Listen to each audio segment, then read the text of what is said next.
It is officially day one of the scouting portion of the NFL Combine, and the Pittsburgh Steelers are set to reveal their interest in inside linebackers and defensive linemen. And over the past 24 hours or so, you were able to gain a pretty good understanding. And leaving yesterday and heading into today, where we will get a chance to talk to these players for the first time, I have somewhat of an idea of the direction the Steelers are going in, and what I have been told should give all of us some insight a little bit early in this process.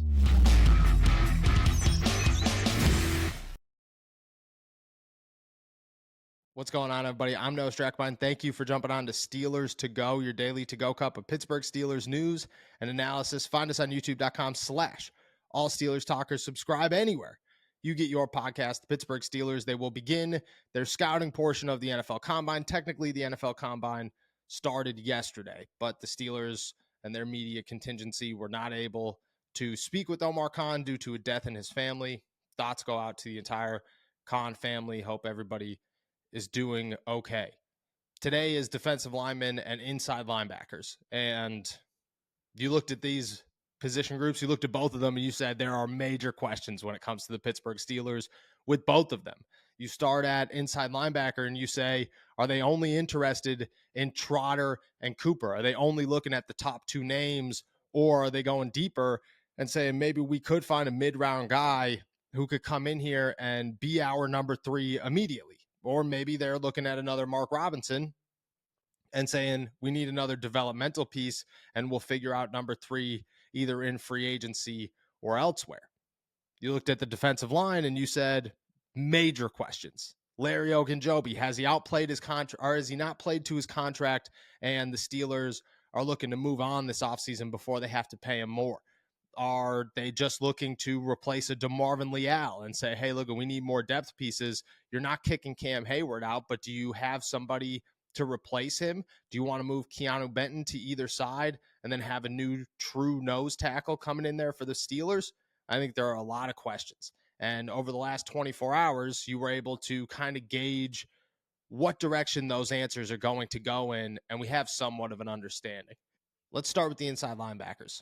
Obviously, you knew the Steelers were going to be interested in names like Trotter and Cooper, but how far down the list are they going to go, and how urgent do they think inside linebacker is when it comes to the NFL draft?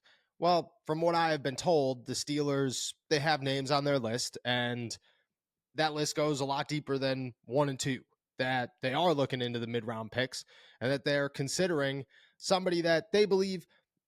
The inside linebacker class is obviously never super deep. You're never looking at the inside linebacker class and saying, oh man, there are a dozen superstars here. That's why these guys don't go in the first or second round anymore. But just like years past, there are guys that could come in here and make an impact and be that number 3 and continue to develop into something bigger. And I think that's where the Pittsburgh Steelers are looking at this entire situation. They're sitting around going, okay, look, we have our eyes on some top guys, and maybe later in the draft, if we don't get one of those top guys, we could find a contingency plan. We could say, hey, look, this is somebody else we're looking at, and we feel pretty confidently in them. And I've been told that they do feel confident in some of these guys, that they believe there are some sleepers in this draft at inside linebacker, which is huge, because you came in here thinking that's a second-round pick, that's a third-round pick, worst.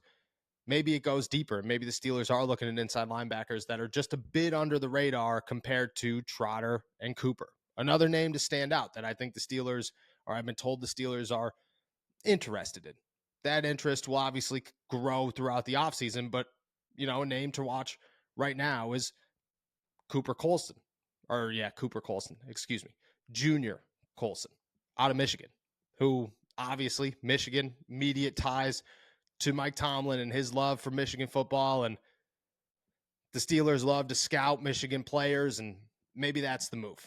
But it's a name to watch. Right now, he's probably the 3rd best inside linebacker in the NFL draft, and a name that the Steelers will have their eyes on throughout the week. A name that probably climbs up a lot of people's draft boards once you hear that, to say, oh, that is an option. He's a pass coverage guy. He's a dude who has had a lot of success, who's a playmaker at Michigan. national champion, now on the Steelers' radar. But they go deeper, and I have a lot more sleepers that I think later in the week you toss out there and you say, hey, look at the Steelers have talked to these guys and these guys and these guys, and they have interest in these guys, these guys, and these guys. But right now, that's a name to watch. And just have an understanding that the Steelers are looking a little bit deeper than just those top two guys. When it comes to defensive line, it's not as deep and it's not as wide open about where the Steelers are looking to land a defensive lineman, but they are looking to land some. And it's the Pittsburgh Steelers. Obviously, they're looking at defensive tackles and defensive ends. That's what they do. This is not a team that ignores the defensive side of the football in an NFL draft, and it is not going to be a team that sits around and says, well, maybe we'll get a defensive lineman, but we'll just kind of guess. No, they want those guys to be surefire things, and they haven't been surefire things, and they're looking to make them surefire things. I don't know if it's about replacing Larry Ogunjobi right now. I don't know if the Steelers are that in on replacing a starter and saying we need so-and-so in the first round or so-and-so in the second round. What I've been told is the names like Chop Robinson are not necessarily super high on the Steelers draft board. And they're probably on the Steelers draft board. But just in list of priorities and where the Steelers are looking in different rounds, I'm not positive that they are thinking defensive linemen in those first couple of guys, those first couple of instant starters. That's what we're looking at. There's just no way around it. I will toss a name out there. Braden Fisk out of Florida State, mid-round guy that could come in here and be another Isaiah Loudermilk or DeMarvin Leal or whoever you want to compare him to. And I think that's where the Steelers are looking. I think that's the direction that Pittsburgh is trying to go in the NFL draft when it comes to big men on the defensive side of the ball is we just need somebody who could come in here and be another Isaiah Loudermilk or can be another Montravius Adams or could come in here and be a former Tyson Alualu. It's just a name who could be a quality backup who could hopefully develop into something. And you could look at it and say, hopefully he does develop into something. But for right now, it's not about replacing Larry Ogunjobi. And maybe that changes. Maybe in the course of time, the Steelers look at it and say, we have better free agency options than we do our current starter. And that could change everything. But when it comes to the NFL Combine and where we stand right now, it's more about finding a mid-round guy, finding another quality guy to plug behind guys like Cam Hayward and Larry Ogunjobi and allow them to learn and maybe step into a starting role down the road. Because that's what those day two guys do, is those third-round picks, fourth-round picks. That's what they do, is they develop into starters. And I think that's what the Steelers are looking for, but nothing immediate, nothing splashy. Should be a mild day when it comes to defensive line. Should be a very exciting day when it comes to inside linebacker. That's where the Steelers currently stand. We got a long week, a lot of prospects, and a lot of insight, and I'm excited to bring it all to you guys. But today, day one, inside linebackers, defensive linemen, that's where the Steelers stand.